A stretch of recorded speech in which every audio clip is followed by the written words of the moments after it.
nous, dans ce temps de présentation, je vais vous présenter rapidement l'Association française des aidants pour ceux qui ne la connaîtraient pas, ainsi que le dispositif Atelier Comprendre pour Agir. Et évidemment, on aura un temps de questions-réponses à la fin pour ceux qui auraient besoin d'informations complémentaires. Du coup, n'hésitez pas, si vous avez des questions qui vous viennent, vous pouvez les poser sur le chat. On prendra le temps d'y répondre à la fin de la présentation. Donc, l'Association française des aidants a été créée il y a une vingtaine d'années, maintenant en 2003, par deux mères dont les enfants étaient en situation de handicap. Et ça a été notamment impulsé par le fait qu'elles se sentaient finalement assez isolées dans ce rôle d'aidant, finalement pas assez soutenues, accompagnées comme elles auraient eu besoin durant cette période. Ce qui fait qu'aujourd'hui, l'Association française des aidants a 3 leviers d'action. On a d'une part notre plaidoyer co-construit avec notre réseau national d'adhérents, ça j'y reviendrai juste après, qui vise à militer pour le respect, la dignité, des droits, des libertés des proches aidants, pour qu'ils soient mieux reconnus et accompagnés par la société, pour qu'ils puissent se reposer sur les services publics et non l'inverse, et pour qu'ils puissent rester avant tout des enfants, des parents, des conjoints, des frères, des sœurs, des amis, avant d'être des aidants. Finalement, que ce rôle d'aidant puisse être davantage choisi de la façon dont on veut le faire, le porter, en tout cas davantage que ce qui est possible et permis aujourd'hui. On a un deuxième levier d'action, ça va être la formation des professionnels, notamment des ESMS, à la prise en compte des aidants dans les pratiques, dans le secteur médico-social, mais aussi de plus en plus les professionnels des ressources humaines pour que soit aussi pris en compte dans l'organisation du travail des entreprises, la prise en compte des salariés aidants et de leurs contraintes, notamment en termes de temps. Enfin, notre troisième levée d'action, et c'est ce qui nous intéresse aujourd'hui, ça va être d'agir sur les territoires en partenariat avec des structures porteuses ancrées localement pour déployer des dispositifs tels que le Café des aidants dont vous avez peut-être déjà entendu parler et l'atelier Comprendre pour Agir. Donc, c'est dans ce cadre-là que s'inscrivent l'ensemble de nos porteurs adhérents au réseau national de l'Association française des aidants. À noter que notre positionnement vis-à-vis du public des proches aidants, ça va être de pouvoir accompagner tout type d'aidants. Donc, quel que soit l'âge ou la pathologie ou de la personne accompagnée, qu'il s'agisse d'une personne en situation, d'un aidant d'une personne en situation de handicap ou d'un aidant d'une personne âgée en perte d'autonomie, par exemple. Voilà. Donc, au sein d'un même dispositif, peuvent se mélanger ces profils. C'est le positionnement de l'Association française des aidants. Donc ici, vous avez un aperçu de la couverture territoriale de nos dispositifs à date. Donc on couvre une grande partie des départements. Et pour vous donner un peu plus d'informations sur qui sont nos porteurs de projets partenaires, donc ce sont principalement des ESMS, pas que, mais principalement. Donc voilà, ça regroupe des CCAS, des CLIC, des PFR, des associations, aussi bien des têtes de réseau que des associations plus implantées localement, aussi bien des CPTS, des fédérations, des EHPAD ou des accueils de jour, et encore des services d'aide à domicile, par exemple. Voilà. Du coup, petite information sur le réseau des adhérents de l'Association française des aidants dont je vous parlais, puisque pour porter un dispositif de l'Association française des aidants tel que l'atelier, il faut adhérer à son réseau. Donc aujourd'hui, il comporte plus de 320 adhérents, donc comme je vous le disais, les structures évoquées juste avant. Quel est l'enjeu de ce réseau? Donc déjà, nous, on s'attache à vraiment mettre nos porteurs en lien, que ce soit via des rencontres régionales, des temps d'échange centrés sur la question de la coordination, le parcours des aidants, la construction des parcours des aidants à l'échelle locale, départementale. On organise aussi des webinaires thématiques et collectifs, aussi bien sur des aspects de l'aidance. Par exemple, récemment, on a abordé la question de la colère et la frontière qui peut être assez fine avec la maltraitance. Mais aussi plus de l'ordre institutionnel sur justement ce que je vous disais sur la coordination des parcours d'aidants entre les dispositifs. Et donc, dans ce cadre-là, on a des partenaires qui peuvent intervenir, des universitaires ou des experts de l'aidance. En tant qu'adhérent, vous êtes référencé sur notre site internet pour que vos actions et les dispositifs que vous portez soient visibles. Et aussi, depuis peu, une plateforme collaborative qui permet de renforcer cette mise en lien entre porteurs de projets. Donc, qui permet d'identifier qui sont les porteurs du réseau de votre département ou de votre région et d'échanger avec une mise en contact facilitée. C'est aussi là, via cette plateforme, que vous aurez accès à l'ensemble des outils de l'atelier. Ça, j'y reviens juste après. Voilà, donc ça, c'est un élément important pour les structures qui portent le dispositif, c'est l'adhésion à ce réseau et la co-construction du plaidoyer, de porter collectivement le plaidoyer de l'Association française des aidants. Du coup, concernant l'atelier Comprendre pour Agir, il s'agit d'un atelier collectif entre 8 à 10 personnes en moyenne de participants. Donc évidemment, c'est gratuit pour les proches aidants. Il est construit comme un parcours de 6 séquences de 3 heures et il est animé par un animateur dont le profil peut être assez libre, hein. Ça peut être aussi bien un travailleur social qu'un psychologue ou bien même un coordinateur. L'enjeu étant voilà, d'être à l'aise avec l'animation de groupe ou prêt à le faire ou, là-dessus. Et bien sûr de connaître les dispositifs locaux.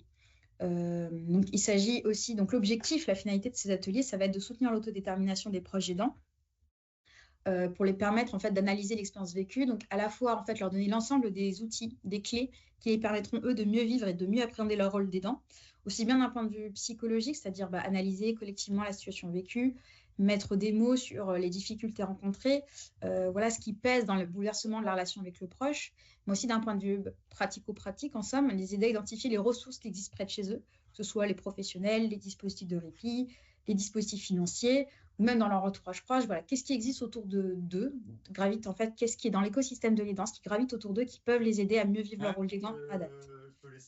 Alors, oui, je vous invite à couper vos micros, voilà, si jamais, je vous remercie. À noter qu'il est possible, et ça c'est quelque chose qu'on encourage et qu'on développe depuis l'année dernière, la co-animation avec un père aidant. Ça, je pourrais revenir plus en détail si vous avez des questions à ce sujet, mais c'est aussi quelque chose qu'on encourage et qui est possible pour l'animation de ces ateliers. Côté Association française des aidants, nous, on vous donne l'ensemble des outils clés en main qui vont servir au déploiement de ces ateliers. Donc, ces outils. Donc, vous avez ici un aperçu voilà, de ce qu'on appelle la mallette des ateliers. Donc, c'est l'ensemble des outils qu'on donne à nos porteurs de projets qui déploient les ateliers. Donc, on a d'une part tous les outils de conduite de projet, des modèles de plan d'action, le cahier des charges, bien entendu, des exemples d'attestation de présence, les bulletins d'inscription pour les proches aidants qui s'inscriraient aux ateliers. Tous les outils de communication qui vous aideront à identifier les participants et à les inscrire en amont, donc aussi bien des flyers, des affiches, des modèles de communiqués de presse ou de posts de réseaux sociaux, des fiches pratiques, tout un ensemble d'éléments qui vous aideront à communiquer auprès des proches aidants de la tenue de ces ateliers. La mallette outils, donc là, qui va vraiment contenir tout ce qui est propre à l'animation des ateliers, c'est-à-dire les scénarios détaillés de chaque séquence. Je reviens juste après sur l'articulation de l'atelier, les supports PowerPoint propres à chaque séquence, des boîtes à outils, des vidéos, des éléments pédagogiques et le livret auquel ont accès chaque participant pour suivre chaque séquence de l'atelier. Et enfin, la mallette bilan qui contient tous les éléments justificatifs à remonter à l'Association française des aidants une fois que l'atelier a eu lieu. Donc ici, vous avez un aperçu, le cheminement des 6 séquences. Donc comme vous voyez, elles sont presque construites en fait, presque chronologiquement finalement. C'est-à-dire que la première séquence va vraiment être dédiée à ce que le groupe fasse connaissance, puisse exprimer peut-être pour la première fois pour certains les difficultés rencontrées, mettre des mots sur ce qui a bouleversé, sur ce qui a été pour eux l'annonce du diagnostic, comment il se représente finalement la maladie, le handicap, la perte d'autonomie. Donc, c'est vraiment voilà, dédié un temps pour extérioriser une première fois les difficultés rencontrées en tant qu'aidant. La deuxième séquence, ça va être pour appréhender la relation d'aide, à la fois en termes de richesse que de limites. Et donc, du coup, dans cette séquence 2, on s'attache beaucoup à déculpabiliser les limites que peuvent se mettre les aidants, et c'est bien normal, et qui peut être source de culpabilité. Pour la séquence 3, on va aborder la question du bouleversement finalement de la relation avec le proche qui peut se bouleverser de manière pas que, mais souvent négative par des conflictualités. Dans ce cadre-là, on va aborder tout ce qui est communication verbale, non violente, entre autres. Dans la séquence 4, il va être question finalement en fait, de la relation avec les professionnels et avec toutes les personnes qui gravitent autour de nous dans cet écosystème de l'aidance. Donc aussi les proches qui peuvent peut-être être des personnes ressources qu'on n'a pas encore identifiées ou sollicitées pour nous aider sur telle ou telle tâche en tant qu'aidant. Ça permet aussi d'identifier quel professionnel je peux avoir recours pour telle ou telle situation, qu'est-ce qui existe comme structure, comme dispositif qui pourrait m'aider au quotidien. Enfin, dans la séquence 5, on aborde la question de la santé de l'aidant, qui est souvent mis hors de l'équation puisqu'il est question de la santé de l'aidé. Donc, on tâche de remettre un peu cette réflexion au cœur, de leur rappeler que, voilà, de remettre un petit peu, même si c'est jamais évident, mais leur santé comme préoccupation, comme chose à prendre en compte finalement dans leur rôle d'aidant. Puisque malheureusement, des études montrent bien que quand on est aidant, le fait d'être aidant affecte davantage la santé que ceux qui ne le sont pas. Et enfin, la 6e séquence, voilà, finalement, au regard de toutes les réflexions, de tous les questionnements qui auront été amenés tout au long des séquences, on va aborder comment mieux concilier son rôle d'aidant avec sa vie personnelle, sociale, professionnelle, en accord avec en fait, ce qu'on aimerait demain mettre en place et ce qu'on pourrait mettre en place pour mieux vivre ce rôle d'aidant, à la fois en accord avec les besoins de son proche, qu'on accompagne, mais aussi en accord avec ses propres besoins et ses propres attentes. Et c'est aussi dans ce cadre-là, en fait, qu'on aborde même d'un point de vue d'un point de vue juridique, en fait, le recours au droit en tant qu'aidant. Qu'est-ce qu'on peut mettre en place pour mieux vivre ce rôle d'aidant et mieux concilier tout ça? Donc ici, vous avez une enquête qu'on a menée auprès des participants de l'atelier, donc qui a une note moyenne de 9,2 sur 10. Et ce qui est apprécié, évidemment, c'est d'une part le format collectif qui permet de sortir de l'isolement voilà, qu'on peut subir quand on est aidant. Et aussi, voilà, le renforcement de cette capacité d'agir, de mieux appréhender la situation et d'agir davantage en accord avec les besoins de notre proche, mais aussi ses propres besoins, ses propres attentes pour mieux vivre cette situation.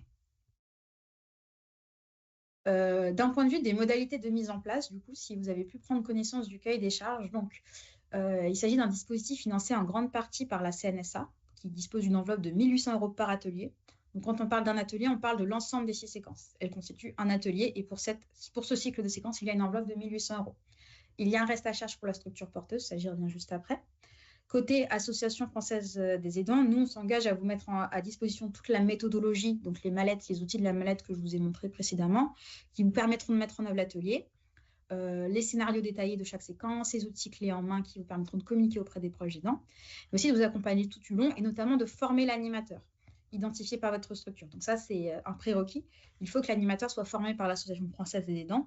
Il s'agit d'une formation sur 2 journées consécutives en distanciel, au cours de laquelle on reparcourt de manière très détaillée le scénario de chaque séquence, ses enjeux, les objectifs, avec des mises en situation, puis on revient sur des techniques d'animation de groupe, des techniques d'entrée, de sortie, que faire quand il y a des débordements émotionnels, ou voilà, pour faire mieux circuler la parole, etc.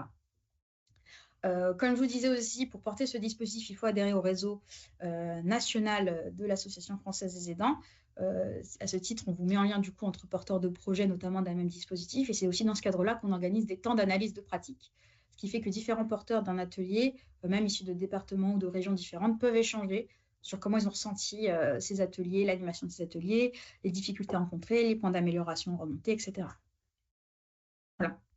Côté engagement de la structure porteuse, du coup, c'est de mettre en place l'atelier en accord avec le cahier des charges du dispositif et de former l'animateur identifié en amont. Il y a aussi un enjeu voilà, de transparence, de nous transmettre les éléments justificatifs à l'issue des ateliers. Et c'est sur cela qu'on va se baser pour vous reverser l'enveloppe de la CNSA de 1 800 €. Comme je vous disais, il y a du coup un reste à charge pour la structure porteuse. Il y a d'une part donc l'adhésion au réseau de l'Association française des aidants qui est de 200 €. Et ce qu'on va inclure dans les frais d'accompagnement, c'est-à-dire les 450 €. Ces 450 € recouvrent le fait qu'on vous transmette donc toute la méthodologie, l'ensemble des outils régulièrement actualisés, mis à votre disposition, l'accompagnement en continu tout au long de la mise en place, la formation de l'animateur et les temps d'échange de pratiques que vous pouvez organiser, auxquels vous pouvez participer une fois que l'atelier a eu lieu. Voilà. Donc ici, vous avez le process classique du coup pour le déploiement d'un atelier. Donc d'une part, une fois que, voilà, si vous de votre côté, vous avez l'aval de votre direction, que vous souhaitez déployer un atelier, on signe une convention. La convention, du coup, c'est une convention par atelier. Donc vous avez la possibilité de déployer plusieurs ateliers. Ce sera autant de conventions et d'enveloppes de la CNSA que vous avez d'ateliers déployés. Donc on signe la convention. Dans la foulée, on vous crée votre espace adhérent sur notre plateforme en ligne duquel vous avez accès aux mallettes avec l'ensemble des outils de communication, de conduite de projet. Donc il y a cette période évidemment à prendre en compte de communication auprès des proches aidants. Voilà, pour les inscrire en amont, idéalement pouvoir prévoir un petit temps pour les sensibiliser aux enjeux de l'atelier, l'engagement sur l'ensemble des 6 séquences. Entre-temps, l'animateur est formé à l'animation de l'atelier. Ensuite a lieu les 6 séquences de l'atelier, donc à la date choisie par la structure porteuse.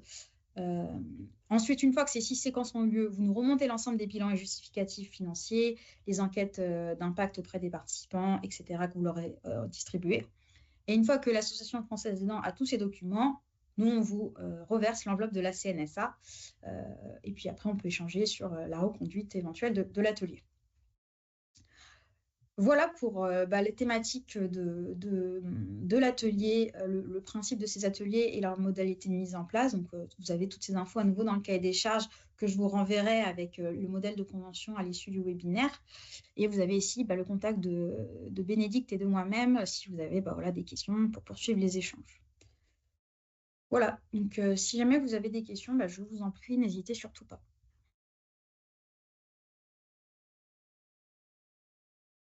Alors, On a une question sur combien de temps se déroulent les... Alors, attendez, ça charge de mon côté, je vois pas. Ah là. Sur combien de temps se déroulent les ateliers? Oui, on préconise pour la périodicité des séquences de ne pas aller au-delà de 2 semaines. D'une part, pour la continuité, hein, parce que c'est vraiment construit comme un parcours, et surtout pour limiter la perdition des participants d'une séquence sur l'autre. Donc, soit espacé d'une semaine, soit de 2 semaines, ce qui est le plus courant. Chaque séquence. Voilà.